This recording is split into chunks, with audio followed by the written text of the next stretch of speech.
ขอถวายความเคารพแด่พระเถรานุเถระพระสังฆาธิการพระสงฆ์องค์เนนจุตนจุองค์ก็ได้มาพบปะกับคณะศรัทธาสาธุชนทั้งหลายทุกวันจันทร์เวลา6 โมงถึง7 โมงเช้าวันนี้เป็นวันจันทร์ที่27 กรกฎาคม 2569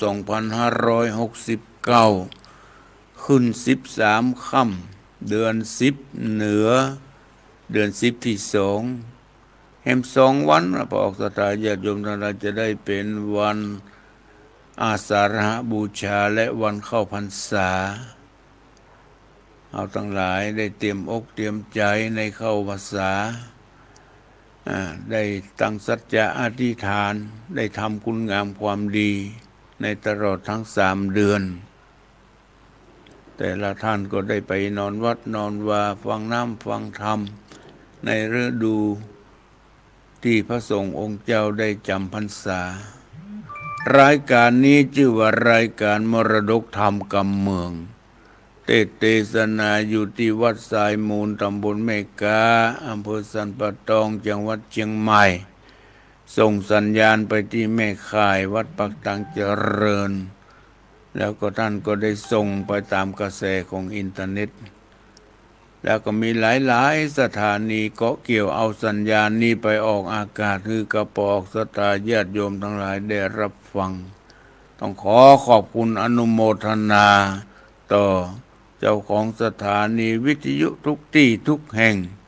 ที่ได้เกาะเกี่ยวเอาสัญญาณนี้ไปออกอากาศคือกระปอกศรัทธาญาติโยมทั้งหลายบางท่านบางคนก็ได้ฟังทางเฟซทางไลน์ที่ได้ถ่ายทอดสดอยู่ก็ขอขอบคุณอนุโมทนาอาตมาได้นำเอาพระธรรมเทศนาจาดกเรื่องหมู่หินมาเทศนาคือกระปอกศรัทธาญาติโยมทั้งหลายวันนี้มาถึงตอนที่3ในตอนที่2นี่จะทบทวนให้ฟังสักน้อยหนึ่งหลังจากที่นางกาไวอันเป็นเมียคนที่2ของพญาพมทัตที่มีลูกไม่ยิงส่วนเมียหลวงนั้นเปิ้นเป็นลูกปอจายก็มาเข้าใจว่าลูกปอจายนั้นได้เปรียบกว่าจะต้องสืบทอดมรดกของตระกูลทำนองนั้นตัวเป็นลูกไม่ยิงก็เลยมีความอิจฉาเลยอยากจะทำลายชื่อเสียงหรือว่าจะฮื้อพญาได้ขับไล่ไสส่งยังเมียหลวงฮื้อออกจากตำแหน่งทำนองก็หาเรื่องหาราวเข้าใส่หาว่าเมียหลวงนี่คือนางจันทเทวีเนี่ยฮื้อหาว่าไปคบกับอามาตย์มีใจไปกับอามาตย์ทั้ง2 คนนี่ผลสุดท้ายพญาพมทัตได้รับข่าวจากนางกาไวอย่างอี้ที่มารายงานให้ฟังพญาพมทัตก็คงหน้ามืดตามัวไปหลงไหลในเมียน้อยก็อย่างไรก็หมอโดยไม่ได้สอบสวนหาความจริงบ่ฟังเหนือฟังใต้ห้องเสนาอามาตย์ไปจับยับเอานางจันทเทวีมีหลวงมาพร้อมกับลูกแห่ง2 คนกำลังน้อยๆอยู่ลูกหลาบัดได้กี่เดือนยับมาสั่งฮื้อโดยไม่ได้สอบสวนใดๆเลยสั่งฮื้อเอาไปปล่อยเอาไปใส่แปรไหลไปนี่พอกศรัทธาญาติโยมทั้งหลายเอาใส่แปรก็ไหลไปตามกระแสแม่น้ำนางก็วิงวอนขอเทพบุตรเทวดาได้ช่วยเหลือพญาอินทราก็ฮ้อนใจลงมาช่วยเหลือเพราะเขายังมีบุญอยู่ส่วนการช่วยเหลือของพญาอินทราที่บุตรเทวดาที่อยู่เบื้องบนช่วยเหลือด้วยวิธีต่างๆนานาโดยไปขอจากบอกคือพญาแห่งเมืองหนึ่งอยากได้ผู้สืบทอดสกุล ฮือไปพอที่ต้าน้ำเลยจะมีผู้มีบุญญาบารมีลอยมาอยู่นี่พญาแห่งเมืองคัตติยะบงสาก็ได้ไปส่งเสนาอามาตย์ไปพอไปกอยว่าภัยที่ไหนจะลอยน้ำมาผู้มีบุญญาบารมีอีหลวงเรื่องราวของพระหมู่หินเรื่องต่อไปจะเป็นอย่างไรนั้นพระศรัทธาญาติโยมทั้งหลาย ก็ขอได้ติดตามรับฟังพระธรรมเทศนาอันหมู่หินอันเป็นตอนที่สี่มันจะเรื่องราวจะเป็นอย่างไรนั้นก็ขอทุกท่านได้ตั้งอกตั้งใจสดับรับฟังในตอนที่สี่นี้เพื่อจะได้ฮู้เรื่องราวของพระธรรมเทศนาต่อไปนะโมตัสสะภะคะวะโตอะระหะโตสัมมาสัมพุทธัสสะสันทโวดุราสะปุริสะทั้งหลายนิยายนี้จะกล่าวถึงท่านเท้าพรหมทัตรัจจามีโกธาหยาบจ้ามักใครฆ่ายังสุปิยะและสุจิตะขุนใหญ่อันรักษานางนอไทยจันทเทวีว่าเขาบอดีกดเลี้ยวกันกอดเกี้ยวเมียกูเขาเป็นสัตว์ลูตัวกากูจะฆ่ามันตายควรจะเละแนว่าอันก็เรียกพวกแก้วขาดคนหารมีประมาณ100 คนเป็นขนาดเท้าก็ปุงวัดอัดยาวาดุราคนหารเหยมวลมูสูจุงไปเป็นคู่กับสุทะและสุนันตะคุณใหญ่ไปยังเอายังสุปิยะและสุจิตะอาธรรมแล้วนำมาที่สู่เท้าบัดเดียวนี้เด็ดเตอที่นั้นสุทะและสุนันตะผู้ใจบาปพร้อมอามาตย์หมู่โยธาถือผ้าลากับดาบตั้งหมอกนาดและปืนไฟเอากันไหลไปสู่ที่อยู่แห่งสุปิยะและสุจิตะทั้งสองก็เมลนาส่วนสุปิยะอามาตย์ก็กวาดรู้สัญญาจริงเอาสุจิตะมาแนบข้างแล้วกล่าวต้านกำไปว่าสู้ไหลกันมามวลมากหาประโยชน์ด้วยอันใดจะที่นั่นโยธาหารหัดเอาด้านว่าบัดนี้เต้าองค์คำมือตูนำสู่ทั้งสองไปสู่ยังที่อยู่เต้าบัดเดียวนี้เลยว่าอ่านที่นั่นสุปิยะและสุจิตะอามาตย์ก็สวัสดอาคมตบมือตน3 คาบหมู่อามาตย์ก็สะดุ้งกลัวก็มีใจบทตั้งมันสวดเป็นใบจุคนสุปิยะก็ลงเรือนตนไปสู่ยังที่อยู่เสนามีโกธาเกียรติใหญ่กำหมากกอกใส่กลางหัวและคนและกำพุทธโภแล้วก็ป้อขึ้นสู่เรือนตนก็เมียและนาส่วนว่าพวกฆ่าคนและเสนาก็เอากันปิกขึ้นมาขับไว้ ยังพญาไทยราชาเต้าจิงโกธามัดไม่ว่าเขา2 คนนั้นสายสวกสหายหลายกันเขาบอกตายกูบ่แล้วจริงบอกคืออามาตย์แก้วและเสนาเอากันมาอาบยังยาคุมขามดาบขามสิหานาฏและปืนยาพ้องก็สักขาถึงน่องพ้องก็สักคิ้วกองกุมงุมพ้องก็สักเป็นยุมริมปากพ้องก็สักแน เกี่ยวสองขาเขาโอ้เต้าจ่าแข็งแต่ปากจิตแต่หากย่านเหมือนกาอันว่าพญาตนภาพดาวก็ฮือเป่าตัวเวียงใจว่าแต่นี้ไป7 วันไปนาเราจะฆ่าฟันกันแล้วก็ปั่นราชสารแก่คนใจรีบจะใจไปบอกแก่สุปิยะกับสุจิตะอามาตย์ทั้งสองก็มีอันและนาอันว่าโสปิยะและสุจิตะอามาตย์เป็นเชื้อชาติคนดีมีกถาดีหลายเผ่าเช่นปู่เท่าตานายยาดีหลายสักใส่ลายพับไว้ตั้งตัวบ่ยานกลัวแต่หอกดาบเกยได้ภาพสงครามมาจริงแต่งดาเครื่องศึกเสือกไว้ทาแล้วก็แต้มหนังสือตาตั้งเมืองว่าคนใดเครื่องใจมักชอบประกอบด้วยเต็งจาการก็จักหันกูฟันพยาบาปกับอามาตย์อาธรรมแม้นคนใดยังเป็นฝ่ายพยาบาป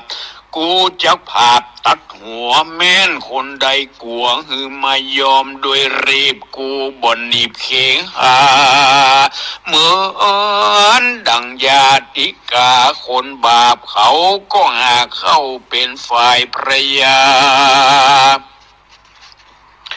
สังขยาอ่านควายนับว่าใดอโขทัยฝ่ายคนใจกึดหูก็เข้าไปอยู่กับสุปิยะคนหารมีพระมาร3อโขเหลือกว่าถือหอกดาบกาดาแตงก็มีหันเล่นนาการถึง7 วันมาควายคนไตเต่ากันมาฝูงโยธาหูร้องเสียงสนั่นก้องเนืองนานจ้างไปปันดูอาจมาห้างเครื่องคาดเตรียมอันเสนอาหารขึ้นขี่พ้องก็เป่าปีตีกองโยธานองอืดปอมืดกุ้มปราโสปิยะไปทางหน้าสุจิตะกว่าตัวหลังหมอกดังบอกขาด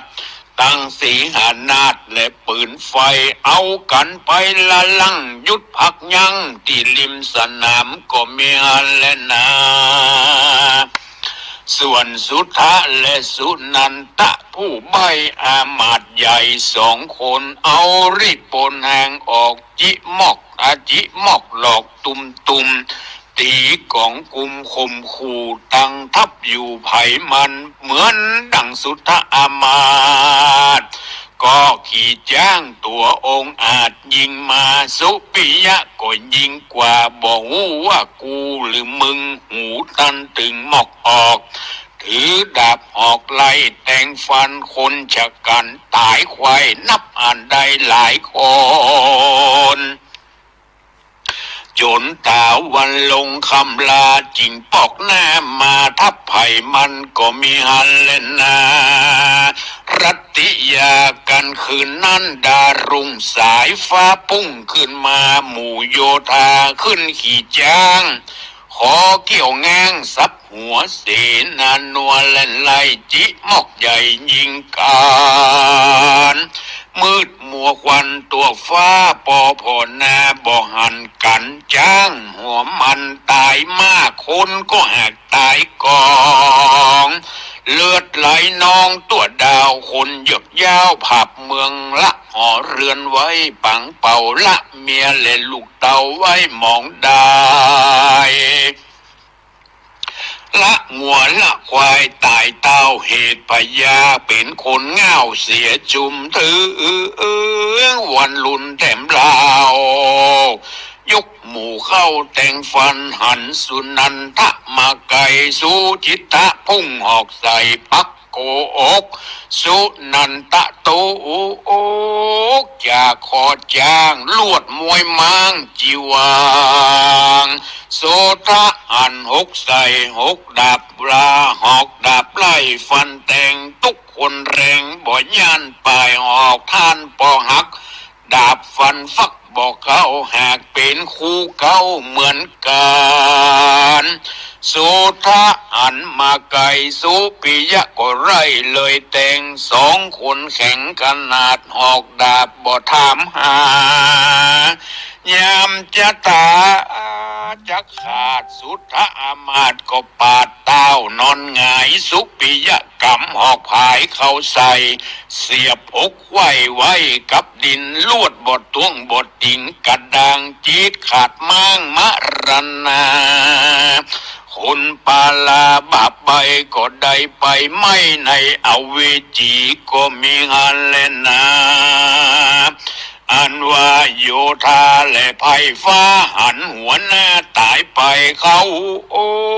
ก็มีใจแตกฟูงลวดสะดุ้งหกนี้ละขอนผีกองควายเหมือนขอนไร่เจ้าดอยแม่หนูปอยหมูปอลอยน้ำเลือดบ่แห้งเหือดสักวันแรงกากันตอมไตซับกับไส้หูตาแมงวันมาละลึงเมนสับตึงตัวตังเมืองก็ไม่อันและนาอันว่าสุปิยะและสุจิตาอามาตก็ขี่จ้างตัวองค์อาจงามตาแล้วบอกแกโยธาและไพฟ้าว่าแต่นี้ไปนาเจ็ดวันเอากันมาเล่นมาหรสพปางใหญ่ถือทวนควาย7 วันเด็ดเตอว่าอันแล้วก็เข้าสู่ยังที่อยู่แห่งตนจุคนก็ไม่อันเล่นนาการถึง7 วันมารอดลิปนขอดกันมาอุ้มหลานปลาลูกเต่าพองสักเต้าจงพองจุงแขนมาตุกแดนกัดกังเอากันเต็มตางเป็นมหาปางยกใหญ่ตามมักไฟเล่นนาทลาบได้7 วันก็มีอันเล่นนาการ7 วันเมียนแล้วอามาตแก้วคนละมังอามาตแก้วสุปิยะขุนใหญ่ก็กล่าวแก่ไพรฟ้าและโยธาวัดดูราเปื้อนเราตั้งหลายมนโมเราอยู่ที่นี่ยินยากหัวใจเราบอกเคยหันหน้าแห่งพระเจ้าฟ้าตนผาปุรีเราจากนี้ไปอยู่ต่างดาวริมแคว้นเต้าเมืองจำปาริมกงกาน้ำใหญ่พักไม้หากนำนาไรนามีมากกว้างเราจักไปอยู่สร้างบัดนี้นะละวะอานโสปิยะแก้แก้วกาดคนหานก็ยกนิทานมากล่าวแก่เท่ายิงใจว่าดูราเปื้อนเราตั้งหลายในกาลเมื่อก่อนเจนปุมอนสอนมาว่าเว้นล้อคือเว้น5 ศอกเว้นมาออก10 แขนเว้นจ้างแดน20 ศอกเว้นคนใบบอดคือออกเสียเมืองบ่มีจ้อนเครื่องใจจ้ากินมีใจเมื่อกินเก่งบ่มีเมื่อบ่มีเมียแปลงเครื่องใจเมื่อหนาวไข้อยู่กับคนใบ้เครื่องใจจุวันยามจะเล่นนาเราจักออกจากปาราไปอยู่แดนเมืองจำปาดักเงียบเหมือนดังเขียดอยู่ในรูนั่นแหละเพื่อนเอ๋ยกันคนเฮาตั้งหลายเขาก็ขายงัวเรือนและเป็ดไก่เมียดขัวไว้ดูดีฝูงหมู่มีลูกน้อยเอาเจียห้อยต่างหลังฝูงคนยังแก่เท่าก็สักเต้าเตียวต่างเสียงผางล่างมีกองจ้างมาร้องและงัวควาย พ้องก็หาบกุยไหวพ้องก็สะปายปุกพาไปเป็นตาแต่ดีลีหมูหมาหมีบ่ไว้เป็ดไก่ไล่ตัวอีกทองเมืองจนพอหมองหมุนเศร้าเหตุพญาเจ้าบ่อยู่ตามศีลตามธรรมคุณไปนานำไหลหลังต่อเต้าฝั่งกงกาจิ้งเป่งศาลาพักย่างอยู่ที่หันเอาแรงก็มีหันแหละนะอาทะในกาลนั้นอันว่าโสปิยะและสุจิตะขุนใหญ่ก็กล่าวแก่ไพร่ไต้โยธาว่าดุราเปื้อนเราตั้งหลายเหยเราจักยั้งอยู่ที่นี่สิวันจุงจวนกันเป่งแปรใหญ่นับมือได้5 ปันอย่าขาดเราจะกากาดไปตามวิสัยน้ำกว้างสู่ตาตั้งแดนจำปาจะเล่นนาอันว่าไพรฟ้าและเสนาก็เอากันมาเป่งแปรใหญ่เมียนแล้วใส่งัวควายจ้างมาหลายเป็นทอยคนใหญ่น้อยยิงใจเข้าของหลายจุนเยืองตั้งเครื่องใจนาตั้งหมูหมาเป็ดไก่ลุใส่เสียงไปในแปรและนาส่วนสุปิยะและสุจิตะอามาตย์ก็ฮือเอาค้อนฟาดกองใจดังไปไกลบอกไก่จุคนไฟจมบานฝูงจ้างสารร้องเส้นไม้เห็นเนืองนั้นแล้วก็เอากันลงอยู่ตุกผู้กู้ยิงใจแปรเป็นสายไหลลอง7 วันป่องเมืองจำปาเอากันมาจอดตั้งยุดจอดยั้งที่ฝั่งกงกาก็ไม่อันแหละนะถึงวันรุ่งเจ้าอามาเท่า2 คนก็เตียวหุ่นไปก่อนนาฝูงไพ่ฟ้าตัวลางเมื่อไปถึงยังที่อยู่ตุกผู้กูเจยจมดินอุดมระเรื่นปุ่นดีจืนเจยบานก็มีอันเล่นนาอันว่าไพรฟ้าและเสนาก็เอากันมาเป็นตื้อแป่งเรือนฮือสุปิยะและสุจิตะขุนใหญ่เพื่อฮือใดอยู่เป็นนายส่วนคนตั้งหลายก็แป่งเรือนใหญ่เป็นแถวเป็นถอยหลังใหญ่น้อยตามเปิงใจก็มีแลพัดนั้นสุปิยะและสุจิตะอามาตย์ก็มาโตกากโหราว่าเมืองนี่นาใส่ชื่อว่าเมืองนิคมแดนขอกเข้าน้ำออกเรื่องไรเมืองจุกใจมีมากบ่อยากไรสักอันเลยนะที่นี้จักจาวันนาจากกล่าวถึงท่านเต้ายังพมตัตรัจจาหาเสนาดีก็บ่ได้มีแต่คนใบปาลากับนางกล่าวไว้ปากหาวหาผู้จักเป็นมากับเต้าจุวันคืนคนบ่คืนเหมือนเก่าคนเข้ากาดบ่มีหลายคนไปตายนาศึกก็มีมากอันนี้จากก็น้ำนาเต้าก็มาเกิดใจไขว่ว่ากูนี่ไส้หักอาธามได้ไปเชื่อกรรมสนส่อลูกกับพ่อได้พรากเสียกันตั้งจันทะเทวีงามแง3 แม่ลูกพรากไก่ตาเต้าโศกาโศกเศร้าให้หาลูกเต้าและเมียแปงเกิดกินแหงกรรมเก่าบ่แล้วเล่าสักวันที่นั้นเทวดาอยู่หอคำภาษาก็ใครหัวใส่เต้าที่ราชาวามานเป็นพญาเสียเป่าเป็นคนเท่าเสียบ่ดอกบ่ได้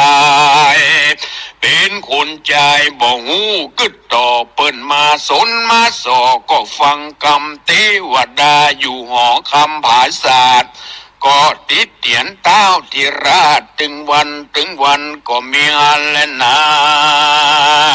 อันว่าพญาพรหมทัตเป็นเจ้าก็โศกเศร้าเหลือหลายว่าเสียดายจันตะเทวีงามยิ่งย้อยเสียดายลูกน้อยน้อยหนอสองใจจักว่าตายหรือยังอยู่ก็บ่หูได้ต่างใดมาเสียใจบ่แล้วเสียดายอามาตย์แก้วสองคนไก่ป่าริปนหนีจากเขาหากหูกองเมืองพระบุญเรืองเงาไทยก็สุขไม่จุวันก็มีงานแลนะตะโตปรังไปหน้าแต่นั้นเต้าก็ตั้งเสนาแถมใหม่ผู้หนึ่งใส่ชื่อว่าโจติกาแถมผู้หนึ่งนาชื่อสุปัญญาองค์อาจรักษาเต้าที่ราชาส่วนนางกาไว้นันนาก็รักษาอย่างลูกน้อยนาจื่นจ้อยชื่อประภาวดีนางนั้นมีสลีงามยิ่งย้อยบ่ใหญ่บ่น้อยปานกลางจากกำหวานอ่อนอ้วนลักษณะทวนงามลาวชมปึงเป่าดูอาจคิ้วก้อมวาดคมผมเขียวงามจะจอนไผ่บ่หอนปุ่นปานหน้าตาตาบานยิ้มแย้มสองไฟแก้มมีวันเสียงลือนันซาซาว่าลูกเต้าราชามีกายางามอาข้าว101ต้าหากมาปองพระองค์ตองพ่อแม่ก็รักแก่เหลือตามบ่ฮือไกลกาจากห้องพระเดชตองห่อคำตาสีน้ำเห็นอยู่กับแม่กะไว้ทุกวันไปคำเจ้าก็มีโดยพระการดังกล่าวมานิแลนะนิติตังขียาสังวันนาวิเศษจะห้องเหตุยังหมูหินผูกทวน3นิยายงามบัดถอยเราแต่งซอยคัดสีก็พอดีเป็นห้องขอศรัทธาพ่อแม่พี่น้องจุงดาวฟังพวก4แถมเราผูกนี้เต้าวังลงเต้านี้ก่อนก็บังคมซ้อมเรศดีพระธรรมเทศนาจาดกเรื่องหมูหินตอนที่3ที่อาตมาได้เทศนาลงไปก็จบลงไปในทำนองแบบพื้นเมืองเหนือที่จบลงไปก็พอจะสรุปใจความโดยย่อๆได้ดังนี้หลังจากที่ท่านพญาเมืองมัตตราชได้ไปพ่อในเหือก็ไปหันใส่กุมารน้อยผู้หนึ่งที่มีชื่อว่าเจ้าคัตติยวงศาพญาก็เอากุมารออกมาไต่ถามความเป็นไปเป็นมาของกุมารเล่าว่าเป็นลูกของพญาพมทัตแม่จันทะเทวีแห่งเมืองปาราณสีพ่อพญามีภรรยาอยู่2 คนแม่จันทะเทวีเป็นภรรยาคนที่1ส่วนภรรยาคนที่2ชื่อว่านางกาไว้มีลูกสาว1 คนส่วนแม่จันทะเทวีมีลูกชาย2 คนนางกาไว้มีความอิจฉาหาเรื่องหาราวใส่แม่หาว่าแม่มีจู้กับอามาตย์พ่อพญาบ่ได้พิจารณาที่ถ้วนขับไล่ใส่ส่งแม่จันทะเทวีกับลูกออกจากบ้านจากจองเอาใส่แพไหลน้ำว่ะแพก็ไถไปตามกระแสแม่น้ำก็เจียวแพแต่กระจัดกระจายไปคนละทิศคนละทางท่านพญามัตตราชพร้อมด้วยปัจจามีความสงสารยังกุมารน้อยเป็นอย่างยิ่งจึงได้พากันไปแห่เอายังกุมารเข้ามาในเมืองทีนี้ขอกล่าวถึงพญาพมทัต ผู้เป็นพญาบาปไปปาลาแห่งเมืองปาราณสีมีความโกรธความเกลียดที่นางกล่าวไว้หาเรื่องใส่นางจันททีวีนางพญาพมทัตมาถึงตอนนี้ก็จริงสั่งให้เสนาอามาตย์คืออามาตย์กู้ของนางกล่าวไว้นั่นนะสุทธกุมารและนันทะอามาตย์ผู้ใจบาปไปเอาน้ำไปนำเอาอามาตย์ที่เป็นจู้กับนางจันททีวีมาหรอคือสุปิยะกับสุจิตตกุมารอามาตย์นั่นแหละเขาก็ยกขบวนไปจับไปยับเอายังอามาตย์สองคนคือสุปิยะกับสุจิตตาอามาตย์ผู้รับใจของนางจันททีวีทั้งที่เพิ่นบอกบาหันบันได้เขาก็บ่มีโทษอย่างสักอย่างปักปั๊มใส่โทษใส่ตาถึงสองฝ่ายสู้ก็เอาสุดท้ายสู้รบกันแหละระหว่างอามาตย์ของนางจันททีวีกับอามาตย์กาไว้สุทธะคืออามาตย์ของนางกาไว้ก็สุทธะกับสุนันทะเป็นฝ่ายการตายไปถูกดาบถูกฟันกันสุปิยะกับสุจิตตาอามาตย์ล้มหายตายจากกันไปอามาตย์สุปิยะกับอามาตย์สุจิตตะซึ่งเป็นอามาตย์ของนางจันททีวีก็ชนะไปอยู่กับพญาเจ้าเมืองอาธรรมนี่ไม่ได้ละคืนจะอยู่กันไปมันจะต้องมีเรื่องมีราวเพราะพญาพมทัตเป็นคนใจบาปอาธรรมอยู่แล้วมันกันหมูเรื่องละก็เลยปรึกษาหารือกันตึงประจานาราชพร้อมกับโดยนางจันททีวีเลยจะไปสร้างเมืองใหม่ปกเป่ากล่าวร้องหันประจานาราชคนใดที่หันตัวหนีออกจากเมืองไปเอาจะไปอยู่ไปสร้างเมืองใหม่เนอะเข้าใจตามนี้เขาก็แปลงแปรใหญ่เหรอแปลงแปรใหญ่นำเอาหมู่นางจันททีวีพร้อมกันโดยลูกพร้อมกับโดยเสนาอามาตย์ไปใส่เรือไปล่องไปเพื่อจะไปสร้างเมืองใหม่กึศหายังตอนนี้พญาโสมทัตพอที่จะหูขาวหูดำพ่องถึงกึศหายังภรรยาและลูกทั้งสองที่ได้ขับไล่ไปขับออกจากบ้านจากเมืองกึศแล้วมีความกินแหนงใจหรอกเอาที่ใส่ตดใส่ตา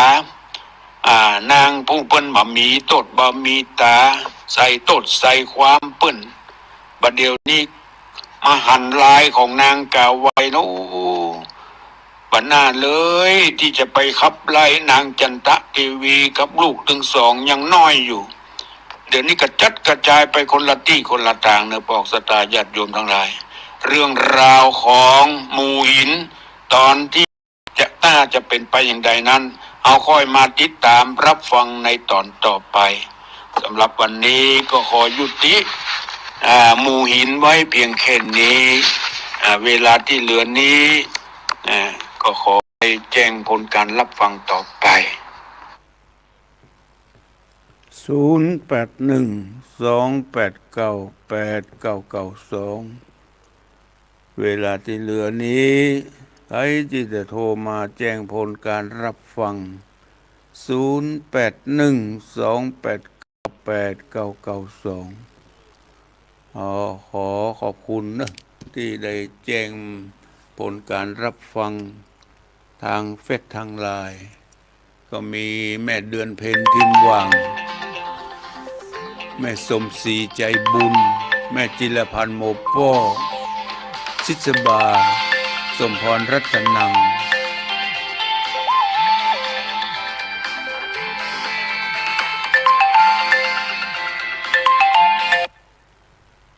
เจริญป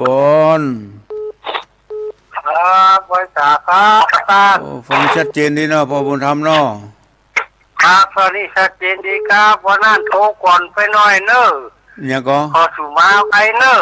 เป็นหยัง ก็ เป็นหยั ได้ ง ยินเนาะแล้วก็เลยโทรเจ้า มันเป็นหยังวันนั้นบัดได้ออกวันนั้นเพิ่นสถานีเสียกะ ครับ เป็นหยังเป็นห แต่ ยังเนาะ อันนี้รู้ไม่เห็นว่านั่นนะ เดาโทรมาเนาะ แล้ววันอาการที่ออกเมื่อคืนนั่นเทพได้ ฮะมาใจออกสดเนี่ยกะ อ่า วันอังคารเมื่อคืน8 โมงนะครับ เทศธรรมมหาวิเทศธรรมอะไรอย่างน่ะมหาวิบาก เทศธรรมมหาวิบากเดี๋ยวนี้นี่ก็ฟังชัดเจนเนาะ ครับ พอฟังได้ ครับ คืออัด ครับ อัดเทปไว้หน่อย เพราะว่าไปเปิ้นมาตานกันเข้า2-3 ราย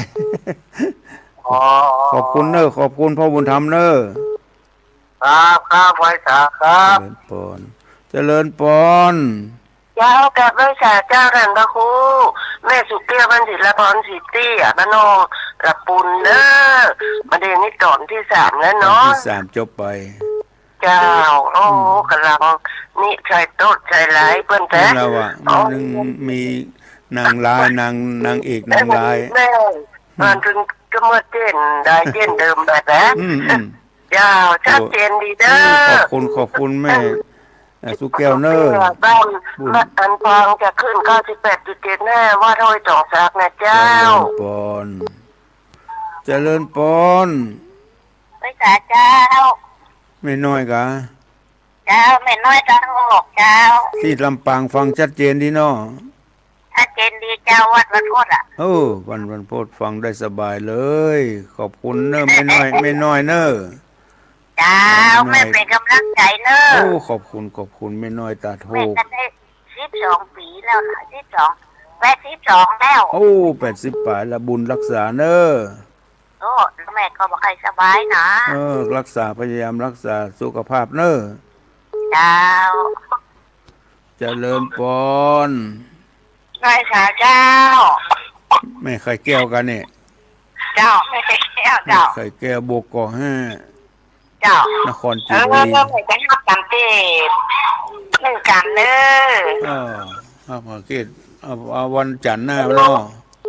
เจ้าดูเหมือนแพรนั่นมีอยู่นะเลขหมายบัญชีนะถ้ามีจะได้ถ้าจะโทรเข้าไปกันนะเจ้า อย่าได้ลงตรวจพร้อมกรรมถ้ามีก็โทรมาเบอร์นี้เนอะ เจ้า ขอบ ฟั คุ ง ณ อยู่นะเจ้ากำลังใจเจ้าสาธุเจ้า เจริญปน เราไม่แสเจ้าท่านพระครู แม่หลวงสายฝนเนาะ เจ้าวันนี้เปลี่ยนหน้านี้ทำได้ออกการเอาตัวออก คือเตียวไปเตียวมาเปิ้นนั้นมาตานกันเข้า เจ้า ก็เลยอัดไว้หน่อยแล้วก็รูปภาพเลยถ่ายเอารูปในห้องพระเจ้านี่ เจ้าก็ดีนะกะ ขอบคุณแม่หลวงเนอะ เจ้าชัดเจนเนี่ยเจ้า บุญรักษา เจ้า เจริญปน เจ้าให้สักการะโพทองเจ้าให้การเนอะ แม่ สายทอง สายทองแม่สายทองบ้านห้วยการ จนถึงปลาธรรมะเลยนะมัน104เช็ดปั๊บพอดีเจ้า อันกะ104ก็ยังถาดยัง104ก็ยังเปิดอยู่เนาะ มันได้ยกแค่ตัวแบโอ้ย มันเปิดอยู่เปิ้นรับอยู่ดีละได้ฟังกันกว้าง ฟังธรรมเจ้าเจ้า บุญรักษาเนอะ เจ้าสาธุเจ้าสวัสดีเจ้า สายทองห้วยการเจริญปนสายรุดไปนี่โทรมาใหม่เนอะสายรุดไปขอบคุณเนอะแม่สมศรีใจบุญแม่จิรพรโมป้อแม่คุณสมพรรัตนังประนอมกันเท่าวงบ้านสายมูลนี่แหละที่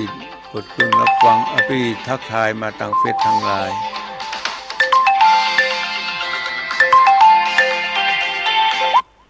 เจริญปน กราบเป๊บใจไว้สาพิญญาบารมีคำท่านอาจารย์พระครูสังวรศิลาวิรักษ์วัดไซมูลครับ เมินหันได้ยินเสียงเนี่ยน้องเบลอยู่ไหนเดี๋ยวนี้ ครับวันนี้อยู่ อยู่หน้าไปรษณีย์ครับฟังอยู่ครับที่ไหนลำปางกะอยู่ลำปางครับไปรษณีย์หน้าไปรษณีย์ซบตุยครับโอ้ศพตุยลำปางครับฟังหน้าชัดไปรษณีย์ฟังชัดเจนเนาะชัดเจนอยู่ครับชัดอ๋อเจนอยู่ วันนี้ก็เป็นกำลังใจให้พระครูด้วยครับผม โอ้ขอบคุณสุมากๆขภาพเลย แข็งแรงวันนี้พระครูไปไหนก็ขอเดินทางปลอดภัยทั้งไปและกลับครับโอ้ขอบคุณโชคดีเอาไว้สาครัดีบมีสุขวันนี้วัน13ค่ำวันพุธวันโกนวันที่พระออกสตาญาติโยมทั้งหลายจะต้องเตรียมเข้าป่าอาหารเข้าตอกดอกไม้เพื่อไปสักการะบูชาในวันอาสาฬหบูชาแห่งวันหนึ่งวันเดือน10แรม1ค่ำก็เป็นวันอธิษฐานเข้าพรรษาของพระสงฆ์องค์เนนที่จะต้องจำวัดใดวัดหนึ่งวันอาสาฬหบูชาเป็นวันที่พระพุทธเจ้าแสดงพระธรรมเทศนาแก่ปัญจวัคคีย์ทั้งห้าโกณฑัญญะภัตติยะวัปปะมหานามะอัสสชิและพระในหลังจากที่ฟังพระธรรมเทศนาธรรมจักรกับปวัตตนสูตรจบลงพระโกณฑัญญะได้ดวงตาหันธรรมได้สำเร็จเป็นพระโสดาบันองค์แรกในจำนวนพราหมณ์5คนนั้นพระโกณฑัญญะก็เลยขอบวชในวันนั้นน่ะวันเดือน10เพ็งวันเดือน10เพ็งมีพระสงฆ์องค์แรกคือพระโกณฑัญญะเมื่อก่อนนั้นมีเฉพาะพระพุทธกับพระธรรม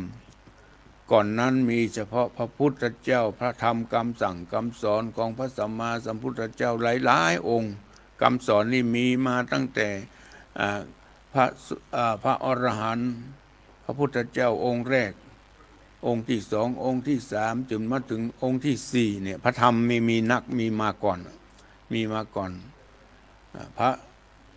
เกิดมีพระพุทธเจ้าองค์นี้เกิดขึ้นมาสั่งมาสอนแก่พราหมณ์ก็ได้เกิดมีพระสงฆ์องค์แรกพอออกสถาญาติโยมทั้งหลายโกณฑัญญะขอบวชในวันเดือน10เพ็งนั่นน่ะมีพระสงฆ์องค์แรกมีพระรัตนตรัยครบในวันเดือน10เพ็งเพิ่นฮ้องว่าวันอาสาฬหบูชาเจริญพรเจ้าไว้สาเจ้าท่านพระครูเจ้าแม่พิสมัยเนาะเจ้ามาได้ตักเฟซบนดีเฟซบนดีเจ้าจะคือละอ่อนแฝงคือเพราะนั้นวันอาจารย์นั่นนะเจ้ามีคือนะว่าเป็นเทพของวันจันทร์นะเจ้าแม่น่ะเพิ่นเอาเทปออกกำเดียวนะเจ้าเพิ่นตอนหัวท่านมหาชมชาติเข้าใจผิดไปกดเอาอันเทปเก่ามาออกนั่นก็วันจันทร์เจ้าในวันจันทร์นี้เนาะอ๋อเทพนี่เนาะฟังจนจบวันเจ้าวันนั้นน่ะอันกะเพิ่นเปิดจนจบกะเจ้าจนจบอันกะเจ้าขอบคุณเนอะชัดเจนนี่แน่วันหมดเจ้าขอบคุณบุญแม่พิสมัยสีเทพดำรงอยู่นางแรลำปางในวันที่15เป็นวันเฉลิมฉลองการเข้าพรรษาอีกเถอะเป็นการเฉลิมฉลองเป็นการทำบุญกันยกใหญ่ในวันอาสาฬหบูชาเป็นวันสำคัญทางพระพุทธศาสนาแห่งวันหนึ่งเป็นวันที่มีพระสงฆ์องค์แรกคือพระอัญญาโกณฑัญญะได้ขอบวชจากพระสัมมาสัมพุทธเจ้าพุทธเจ้าบวชให้แก่พระอัญญาโกณฑัญญะ ดังที่กล่าว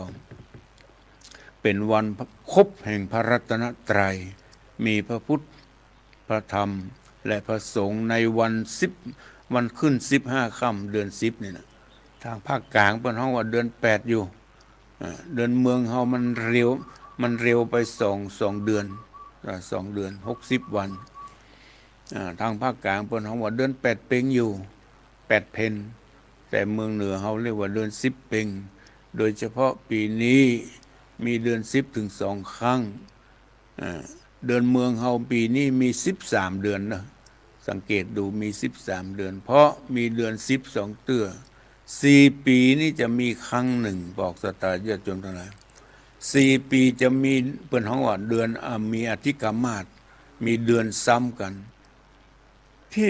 ที่ซ้ำกันนี่เพราะว่าเพื่อจะให้มันบาลานซ์กันให้มันตันกันระหว่างเดือนเมืองกับเดือนไทย เดือนไทยนี่เราสังเกตดูมกรากุมภามีนาเมษาบางเดือนมี31บางเดือนก็มี30เฉพาะกุมภาเท่านั้นที่มี28 29นอกนั้นมี30 31 30 31เนี่ยแต่ด้านเดือนเมืองเฮาเนี่ยเดือนจันทรคติเนี่ยบางครั้งก็มี29บางครั้งก็มี30ถ้าเดือนใดมีดับโหนก็มีข้างขึ้น15ข้างแรมก็มี14ก็เลยเป็น29ก็เป็นลักษณะอย่างนี้ตลอดมา29พ่อง30พ่อง29พ่อง30พ่องมันจะมีน้อยไปหดไปก็เคลื่อนไปจากเดือนไทยไปติ๊กดังนั้นเพื่อจะให้มันมาใกล้เคียงกัน4ปีก็จะมีเดือนจันทรคติเนี่ยซ้ำกันอีกครั้งหนึ่งเป็นห้องว่าเดือน8 2 หนหรือเดือน10 2 เตื้ออย่างนี้เป็นต้นดังนั้นบางคนเข้าใจว่ามันเป็นอย่างใดมันมาซ้ำกันอย่างเนี่ยเพื่อจะมาให้มันห่างกันไประหว่างเดือนไทยกับเดือนเมืองเมื่อก่อนเนี่ยการเข้าภาษานี่จะอยู่ในต้นเดือนมกราเดือนกรกฎาคมอย่างปีนี้ปุ้นไปเข้าภาษาวันที่27 28 29 30ปุ่น30ปุ่นวันเข้าพรรษาวันอาสาฬหบูชาวันที่29แต่ปีหน้านี่นะวันเข้าพรรษาจะอยู่ในต้นเดือนมกราปุ่นนะมันต้นเดือนกรกฎาคมปุ่นนะจะย้อนขึ้นมาละเดือนการเข้าพรรษาจะอยู่ในต้นเดือนกรกฎาคมถ้าเพิ่นบ่มีซ้ำอย่างนี้นะปีหน้าเนี่ยจะเข้าภาษาพุ่นเนอะต้นเดือนสิงหาพุ่นเนอะนี่มันจะไกลไปติ๊กจะคาดเคลื่อนไปติ๊กดังนั้นการมีเดือน12เดือนเนี่ยเพื่อจะให้มันใกล้เคียงกันอยู่ตลอดระหว่างเดือนไทยกับเดือนเมืองวันนี้เราท่านทั้งหลายได้พร้อมใจกันเตรียมเข้าพรรษาเพื่อจะได้ไปทำบุญฮื้อตาลบางคนก็ถวายเทียนพรรษาบางวัดบางวามีหลายคณะที่มาเทียนที่ได้หันมาที่วัดนี่พ่องมาเตียนตาถามว่าได้กี่วัดล่ะเพื่อจะถวายเก้าวัดเพิ่นถือเอาเก้าเพื่อไปเลขเก้าเป็นเลขมงคลอยากจะมีความหันว่าอย่างอีกก็ดีก็ได้มีโอกาสได้ตื่นตัวในเทศกาลเหล่านี้บางท่านบางคนก็ได้น้อมนำมาซึ่งหลอดไฟโซลาร์เซลล์เนี่ยพิการพัฒนาไปตามยุคตามสมัยบอกคือสรุปแล้วว่าเป็นการตานแสงสว่างแสงสว่างเพื่อจะได้ให้วัดวาอารามมีความสว่างไสวอย่างถวายเตียนก็เพื่อจุดบูชาเตียนนี่ก็จะไปละเพื่อพระสงฆ์องค์เจ้าไหว้พระสวดมนต์ทุกเจ้าทุกเย็นเพื่อจะได้จุดถวายแด่พระรัตนตรัยแห่งอย่างหนึ่งตามประเพณีนิยมเพื่อจะให้พระสงฆ์องค์เจ้าสมัยโบราณเนาะสมัยโบราณบ่มีแสงไฟพระสงฆ์องค์เจ้าก็ใจแสงสว่างเนี่ยศึกษาห้ำเฮียนตลอดถึงจุดปูชาพระรัตนตรัยดังกล่าวปัจจุบันนี้ก็แสงสว่างอันเกิดจากไฟฟ้าเขาก็พัฒนาไปตามยุคตามสมัยมีเตียนให้น้อยหนึ่งมีหลอดไฟก็ต้องมีพร้อมเป็นชุดเลยนะ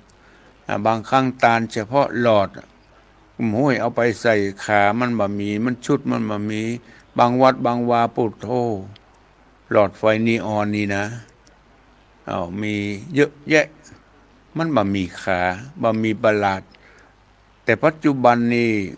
เป็นหลอดสำเร็จนะหลอดสำเร็จมันต้องใจบัลลัดมันต้องใจสตัตเตอร์ก็ มีมีขายมีจำหน่ายก็บ่แปลงเท่าใดเป็นพัฒนามาก็ขอพอสตาญาติโยมทั้งหลายได้ตั้งอกตั้งใจพร้อมใจกันคือมีเจตนาคือความตั้งใจเป็นหลักนะบ่ใช่ว่าเปิ้นไปก็ไปโดยบ่มีความตั้งอกตั้งใจก็ขอให้พร้อมด้วยเจตนาอันแรงกล้าเจตนาความตั้งอกตั้งใจเป็นหลักเป็นสำคัญขอขอบคุณเนอะอาการปูจาเทศในวันนี้วันนั้นไปงานประเพณีที่เมืองใหม่สวรรค์แม่ไลบ้านใหม่สวรรค์ได้ปูจากันเทศมาตัวเนอะแม่ไลคงจะฟังอยู่ที่เมืองใหม่วัดบ้านใหม่สวรรค์ได้ไปงานประเพณีในวันนั้นก็ขอขอบคุณตัวแม่ไลเมืองใหม่สวรรค์และในผูกหน้าที่เปิ้นจองไว้ก็คือแม่ไข่แก้วบวกก5ปุ้นตำบลหนองนครเจดีย์เปิ้นก็ได้สั่งจองไว้การตานทำจะเป็นในฤดูเข้าพรรษานี่ก็ดีได้ไปวัดก็ดีบ่ได้ไปวัดเหียก็ดีอยากจะตานทำเพื่ออุทิศส่วนบุญส่วนกุศลให้แก่บรรพบุรุษตลอดถึงเทวบุตรเทวดาพ่อเกิดไม่เกิดเจ้ากรรมนายเวรที่เฮาได้บางครั้งบางทีเจ็บไข้ได้ป่วยอยู่เพราะเจ้ากรรมนายเวรมาจองล้างจองผ่านเฮาได้ทำกรรมมายังไว้เมื่อก่อนจัดก่อนเมื่อก่อนหรือเฮาได้เกิดมาจากอย่างก็แล้วก็แต่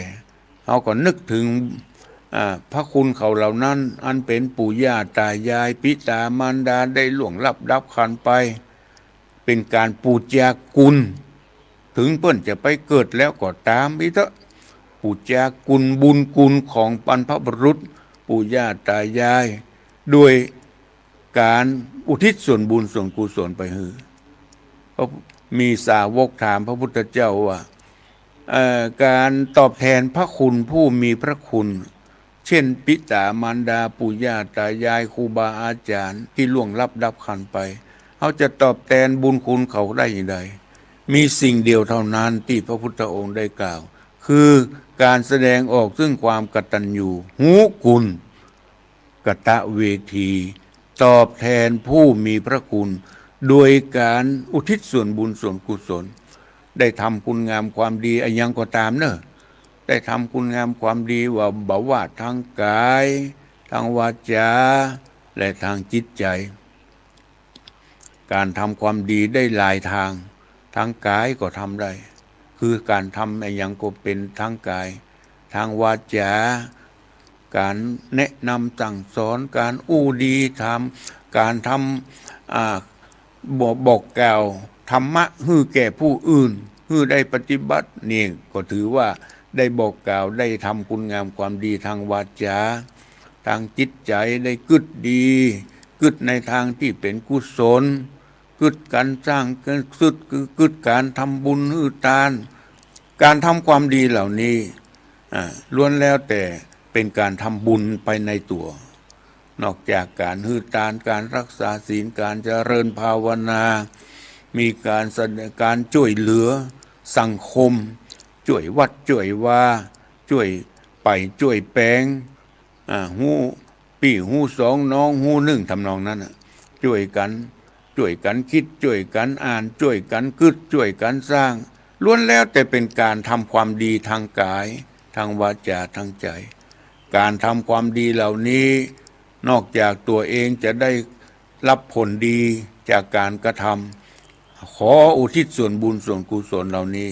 ไปหาเทพบุตรเทวดาพ่อเกิดไม่เกิดเจ้ากรรมนายเวรปิตามารดาจะไปตานที่วัดก็ตามจะบ่สามารถที่จะไปได้เพราะสุขภาพร่างกายบ่ค่อยอำนวยฟังทางวิทยุอยู่ฟังทางโทรศัพท์อยู่มีโอกาสที่จะทำบุญเฮามีโอกาสแล้วจะทำกะหรือมาทำก่อนอยู่ที่ปอกศรัทธาญาติโยมทั้งหลายถ้ามีโอกาสควรจะทำตามปอที่จะทำได้ อย่างแม่ไข่แก้วโทรมาเพื่อจะทำบุญปุจจากันเทศในข่าวครั้งนี้โดยขอขอบคุณและอนุโมทนาอาตมาได้ใจเวลามาพอสมควรขอนำรายการนี้จากไปก่อนนะก็ให้ติดตามรับฟังในโอกาสหน้าสำหรับวันนี้ขออำนวยอวยพรให้กระปออกสตาญาติโยมทุกท่านจงได้อยู่ร่มเย็นเป็นสุขในพระบวรพุทธศาสนาก็ขอทุกท่านจงมีอายุวันนะสุขภละเหมือนกันจุโกจุคนอายุวันโนสุขังพลังพระครูสังวรศิลังธิรา